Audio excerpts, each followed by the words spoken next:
Para dar continuidade às apresentações, gostaria de passar a palavra ao general Ulisses Lannes para a sua apresentação. Por força do hábito, eu peço permissão aos senhores, falarei de pé junto ao púlpito.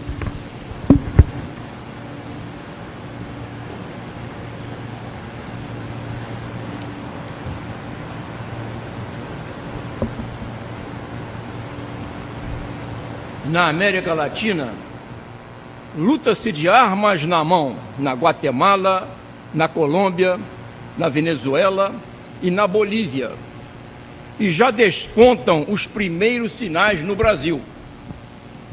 Quase todos os países deste continente estão maduros para essa luta, que só triunfará com a instalação de um governo socialista. O ódio intransigente ao inimigo deve se converter em violenta, seletiva e fria máquina de matar. Nossos combatentes têm que ser assim. O Brasil é um território ideal para a guerra de guerrilhas. É país limítrofe com quase todos os países sul-americanos e nosso trabalho ali será facilitado pelo fato mesmo de existir uma oposição difusa e natural ao regime militarista.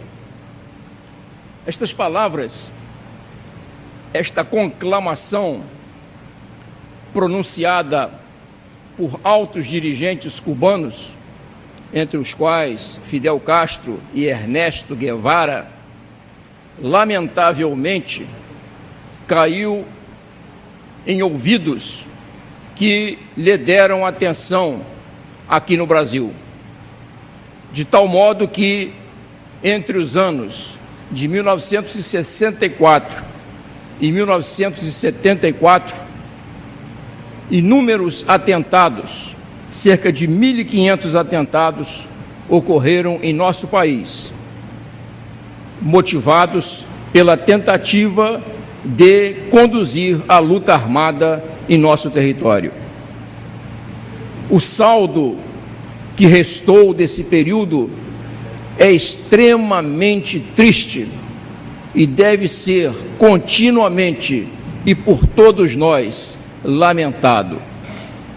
358 mortos entre os militantes, alguns dos quais assassinados sob o título de justiçamento pelos próprios terroristas. 120 entre os integrantes das forças legais e da população civil, atingidos nos confrontos ou justiçados pelos terroristas. 8 sequestros de aeronaves, 4 sequestros de embaixadores, 842 assaltos diversos, 200 atentados à bomba. Esta foi a luta armada sobre a qual eu procurarei discorrer nos próximos minutos.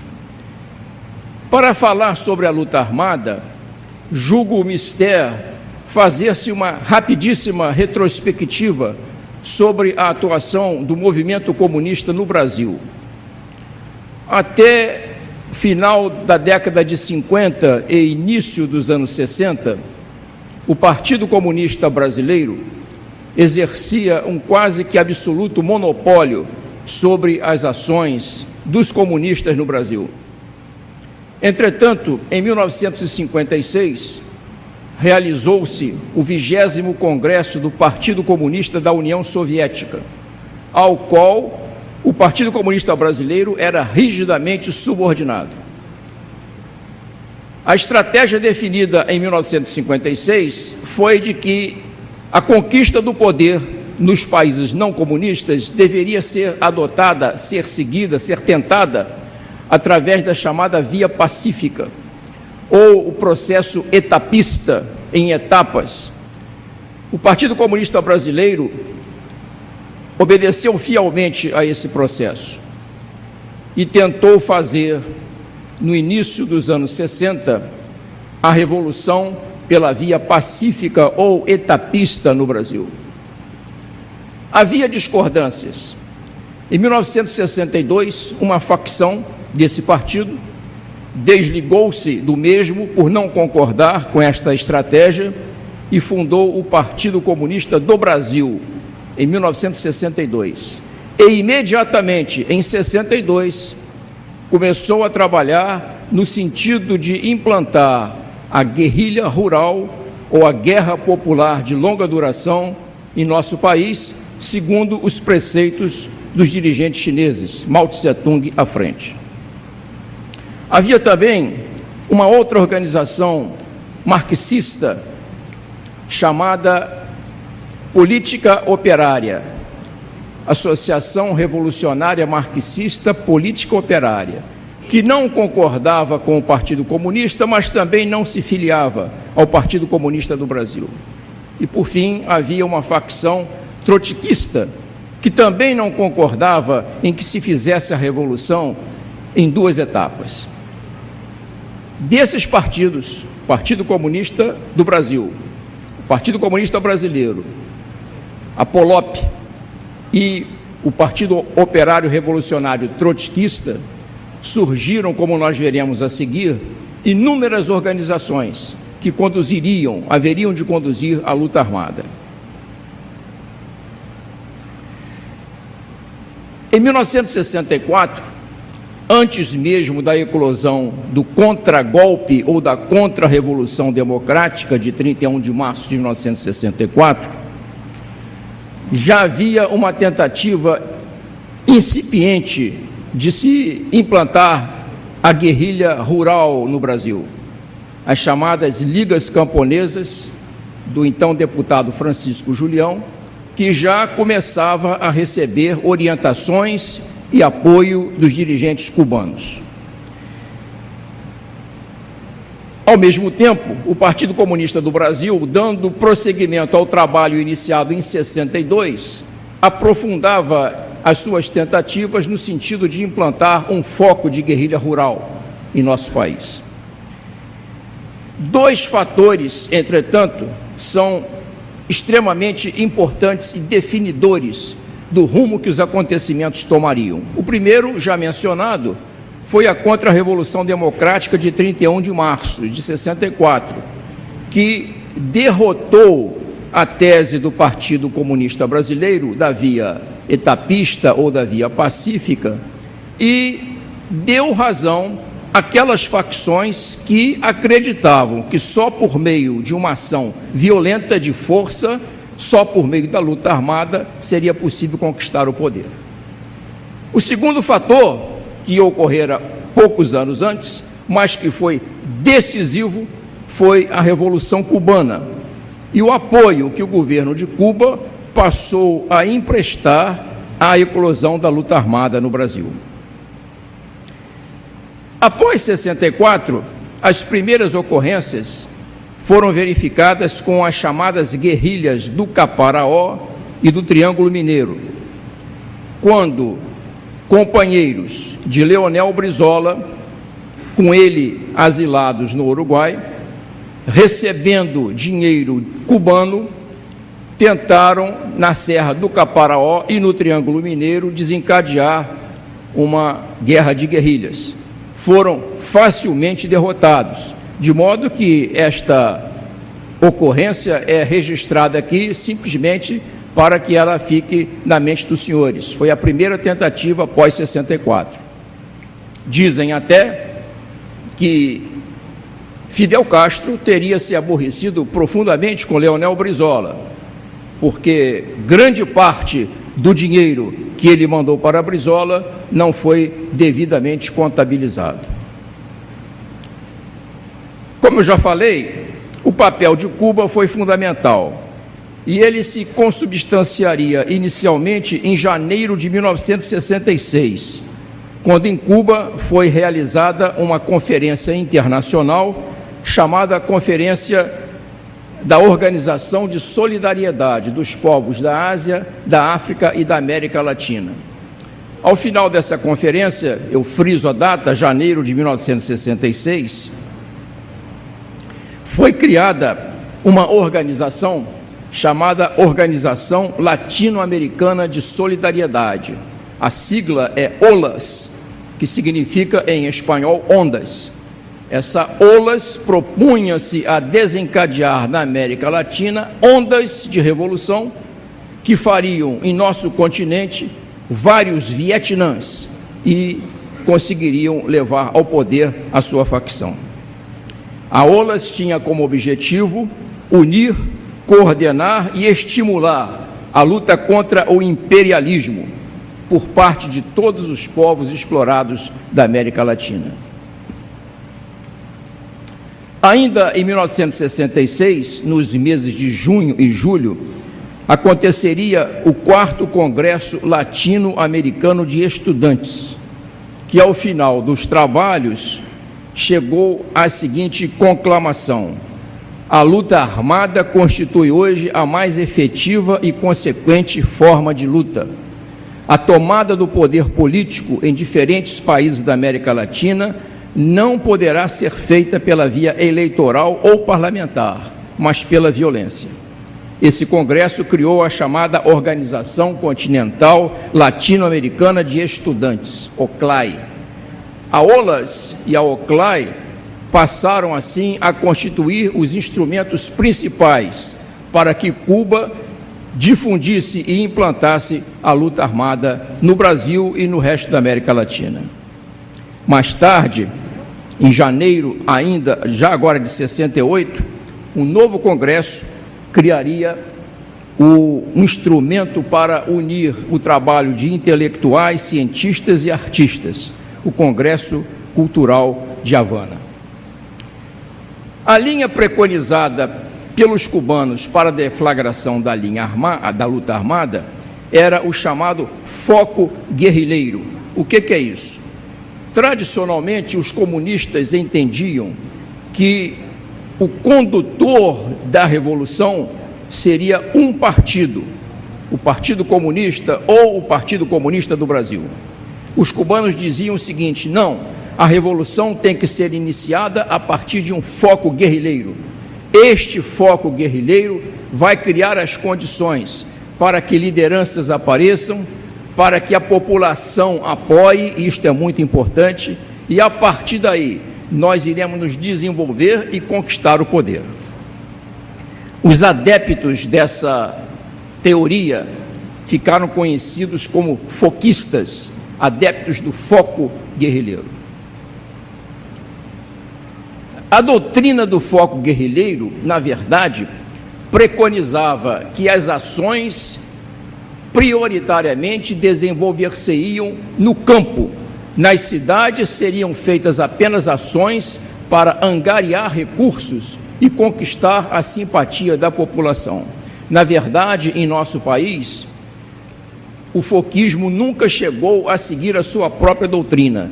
Ele iria se limitar às ações urbanas, com predomínio para os assaltos e para as atividades de cunho logístico para reforçar as organizações. Esta teoria daria margem, propiciaria o surgimento de inúmeras organizações guerrilheiras em nosso país.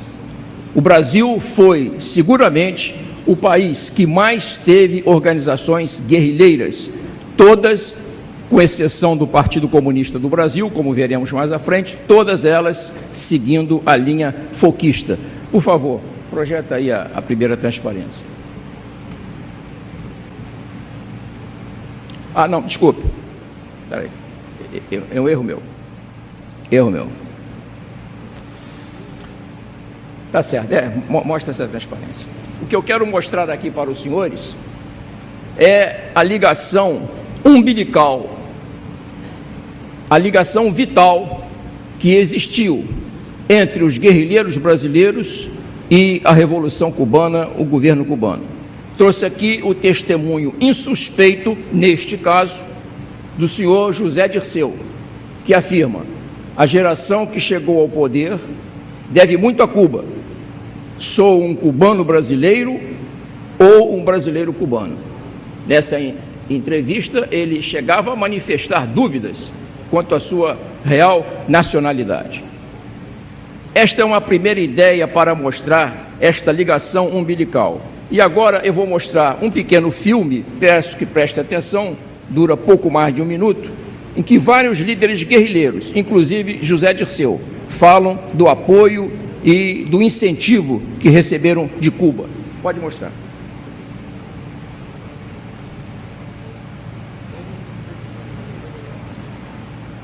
Massas era um trabalho um bocado difícil e exige experiência. E nós os tirávamos de lá para botar nos grupos armados. Não, agora você é guerrilheiro, companheiro. Nada dessa bobeira de fazer política porque isso é reformismo. O negócio agora é no pau. Mas aí o Fidel Castro pediu a todos que fosse a Cuba no ato de apoio, que de Cuba nós poderíamos ir para onde quiser. Sim, né, o Fidel e tal, ele foi nos receber no aeroporto, né? Era o salto em termos de militância, né? Porque a gente ia se profissionalizar. Se você quisesse se especializar, você podia se especializar. Se você quisesse ficar generalista, fazer um treinamento, né, militar geral, né, você podia fazer. Era um treinamento militar. Se você quisesse fazer um treinamento militar para valer, você podia fazer, né, tropas especiais, explosivos, inteligência, o que você quisesse, né? Clandestinidade, como eu fiz para clandestinidade. Espera um pouquinho. O som, infelizmente, lamentavelmente, está muito ruim, mas o que dizem esses próceres, esses ex-participantes da luta armada, declaram à senhora, sobretudo, o seu embevecimento com a presença do Fidel Castro, e o Zé Dirceu dizendo que o apoio era total na área militar, inclusive permitindo a especialização em várias ações militares. E ainda mais uma transparência mais atual, esta, que caracteriza bem esta ligação, esta dependência, esta idolatria do regime cubano. Pode mostrar outra transparência. Aí nós temos lá os dois irmãos Castro, Fidel e Raul, à direita de Fidel, Franklin Martins, líder guerrilheiro importante, ministro de Estado no Brasil. E eu peço atenção que os senhores observem e prestem e identifiquem o fotógrafo.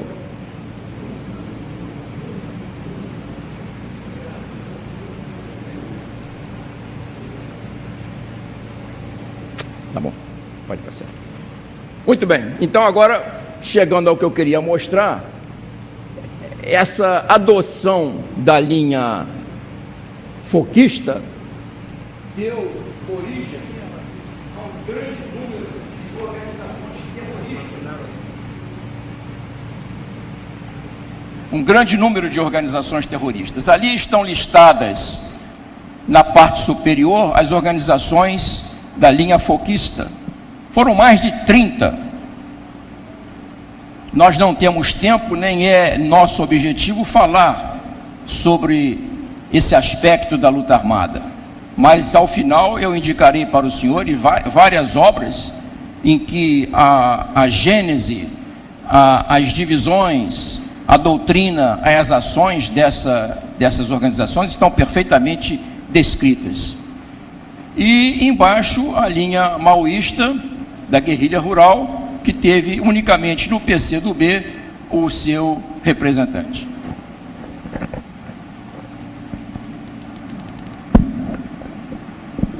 A primeira manifestação desta fase da luta armada, pode passar, ocorreria em Recife, em março, maio e julho de 66. Pode passar. Tá.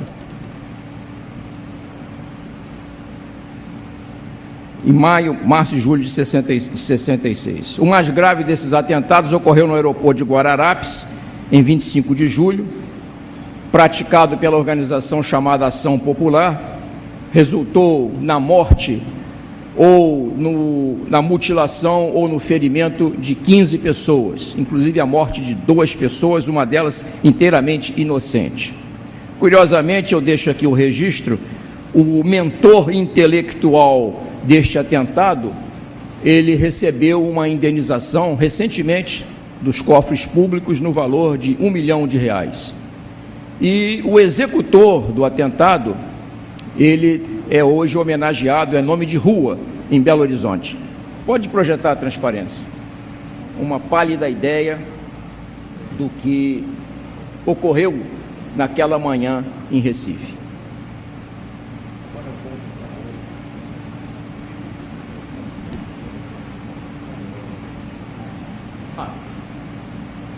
Quis também trazer para os senhores, reforçando o que já foi mostrado, uma declaração desse senhor Carlos Newton, publicado na Tribuna da Imprensa no dia 15 de março de 2011.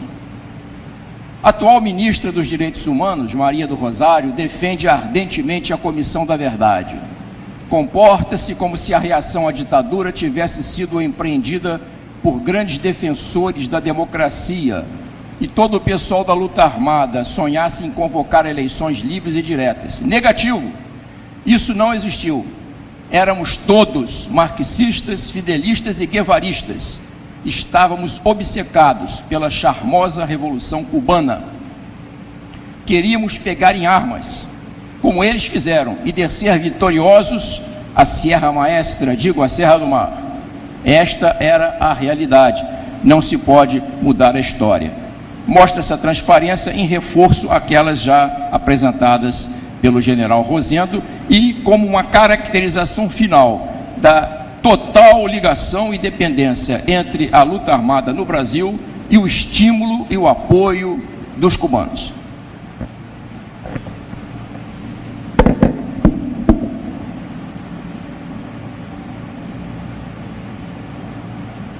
O ano de 1967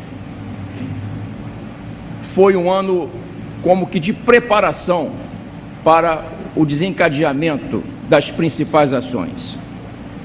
A conclusão a que haviam chegado os principais chefes das organizações guerrilheiras, isso é muito importante para os senhores, era de que a luta só seria possível se o seu braço armado saísse do meio estudantil. A juventude radicalizada e fanatizada no interior das escolas era o único elemento que poderia mobiliar as organizações militaristas que estavam sendo formadas. O controle do movimento estudantil por dissidentes do Partido Comunista Brasileiro está traduzido neste comentário de um dos líderes, já apareceu ali no vídeo, Vladimir Palmeira. Era preciso, diz ele, desmascarar ideologicamente a dominação burguesa na universidade. Podemos dizer que, em termos gerais, 1967 foi um ano de balanço, de inventário, de preparação para a luta armada. E nós agora podemos entender por que, de todos os integrantes das organizações da luta armada, cerca de 80% eram de estudantes. E desses 80%, 20% aproximadamente estudantes secundaristas. É o resultado do trabalho feito no meio estudantil, sobretudo a partir de 1967. O ano de 68 foi marcado pela intensificação de tumultos, atentados à bomba, assaltos a unidades militares para roubo de armas, equipamentos e uniformes, assaltos a pedreiras para obter dinamites e explosivos, assaltos a bancos, greves políticas, radicalização política cada vez maior. Houve uma intensificação do movimento estudantil, seguindo, aliás, o que já vinha acontecendo na Europa e nos Estados Unidos. Houve a ocorrência das chamadas Jornadas de Junho, gigantescas manifestações e passeatas, sobretudo no Rio de Janeiro, em São Paulo, mas também em Brasília. Queima de veículo, depredações de bens públicos, assaltos a organizações militares, atentado à bomba contra o quartel-general do comando do 2º Exército em São Paulo, na qual foi covardemente trucidado um jovem que prestava o serviço militar obrigatório. e ao qual nós devemos render as nossas homenagens. O então soldado, hoje sargento Mário Cosel Filho. Assassinato de um oficial alemão e de um oficial americano. O oficial alemão cursava a nossa Escola de Estado-Maior e, por incompetência dos guerrilheiros que o mataram, foi confundido com um boliviano que havia tomado parte na captura do Ernesto Guevara. Vejam a que ponto chega a incompetência, confundir um oficial alemão com um oficial boliviano. Assalto ao trem pagador na ferrovia Santos-Jundiaí, com a participação notável do senhor Aloísio Nunes Ferreira, que no governo Fernando Henrique Cardoso seria ministro. Havia no ar um clima de aberto desafio às autoridades constituídas. Havia um clima de conflagração. Admitia-se no meio político que o regime estava com os dias contados. Para culminar tudo isso, houve um discurso altamente ofensivo ao Exército na Câmara. O ministro do Exército solicitou permissão à Câmara para processar o deputado ou os deputados que assim haviam se expressado, para que eles fossem processados, levados o caso ao Supremo Tribunal Federal. Essa autorização foi negada. Diz, em livro escrito posteriormente, um desses deputados: já encarávamos o processo político como uma luta de classes.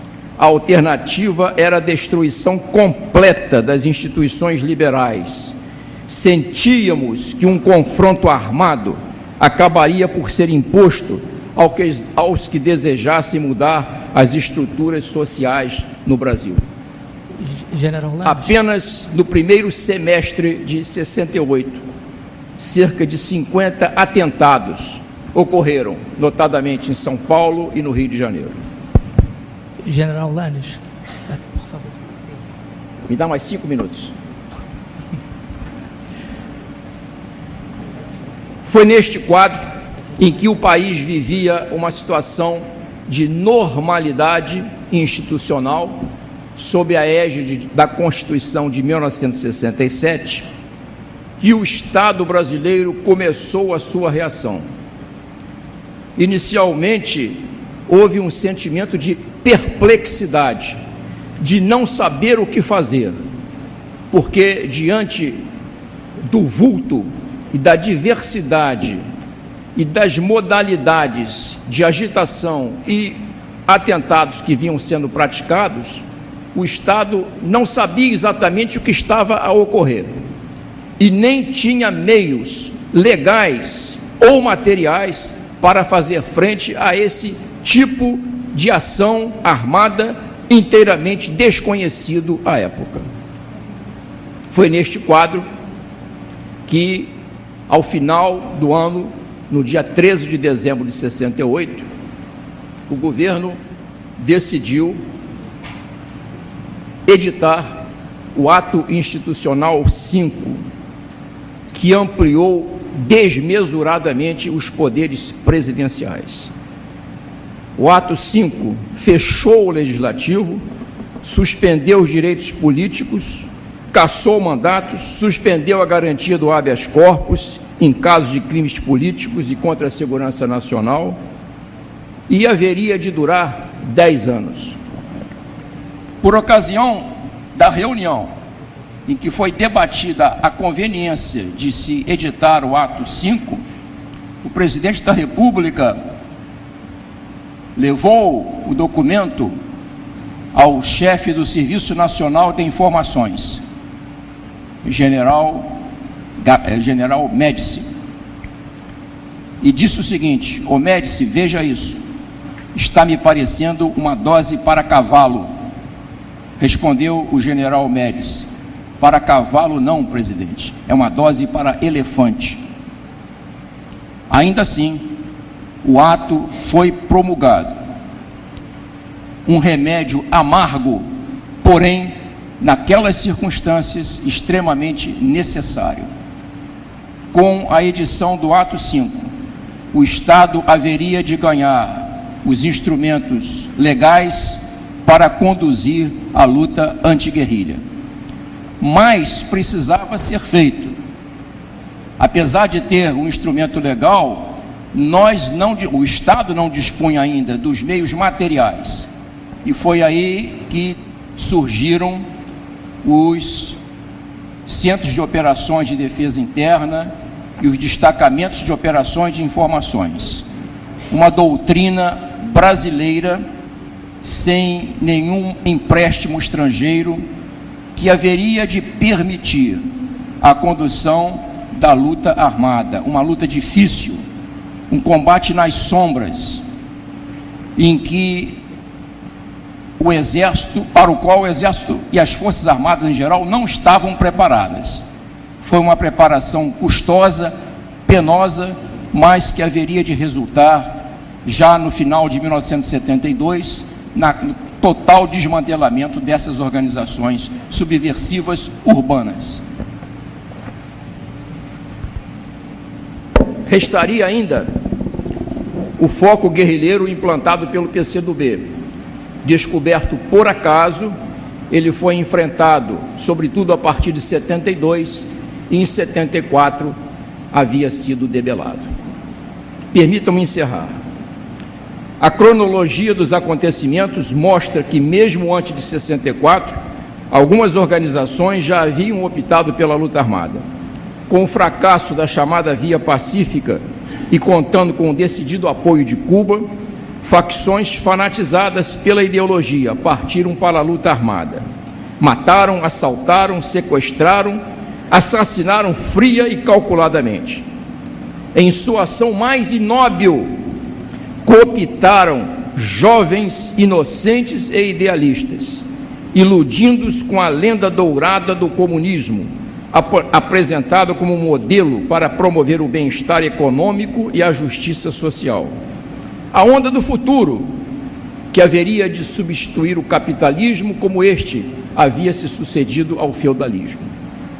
A guerra irregular, desencadeada pelas organizações subversivas, foi a causa, friso isso, a guerra desencadeada foi a causa, e não o efeito da reação e do ato 5 e da reação do Estado brasileiro. Nenhuma organização terrorista recebeu o apoio do povo. Nenhuma organização terrorista contava com a presteza e a eficiência da reação das forças legais. O Exército à frente. Lutaram as organizações terroristas e foram derrotadas. Para encerrar, eu apresento duas transparências. Mais uma. Eleito como principal inimigo, o Exército Brasileiro foi subestimado. Um dos quadros preparados em Cuba para a guerrilha diz que o massacre que ocorreu se originou nessa falta de visão política e militar. Palavras desse guerrilheiro. Como toda estrutura gigantesca, o Exército levou um certo tempo para reagir. Quando fez, nos trucidou. E uma última transparência, e a qual eu apresento como uma homenagem aos companheiros fardados e civis e às vítimas inocentes que se sacrificaram nesta luta.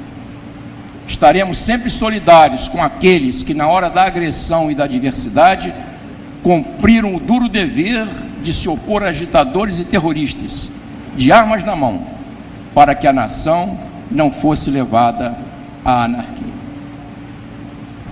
Professores, peço desculpas pela maneira extremamente superficial com que o assunto foi apresentado. O tempo não permitia, eu até ultrapassei o tempo, graças à leniência do professor Leira Parente. Mas eu quero apresentar, sobretudo para o nosso público jovem, estudantes que aqui se encontram, uma obra que discorre sobre tudo isso e muito mais, com riqueza de detalhes, numa linguagem sóbria, serena, objetiva. Aqui, neste livro chamado Orville, estão transcritos todos os arquivos do Exército Brasileiro relativos à luta armada. Quem quiser conhecer em detalhes o que se passou em nosso país, leia este livro. Para usar o jargão da moda, aqui estão abertos os porões da ditadura. Quem tiver curiosidade, leia este livro. Muito obrigado a todos.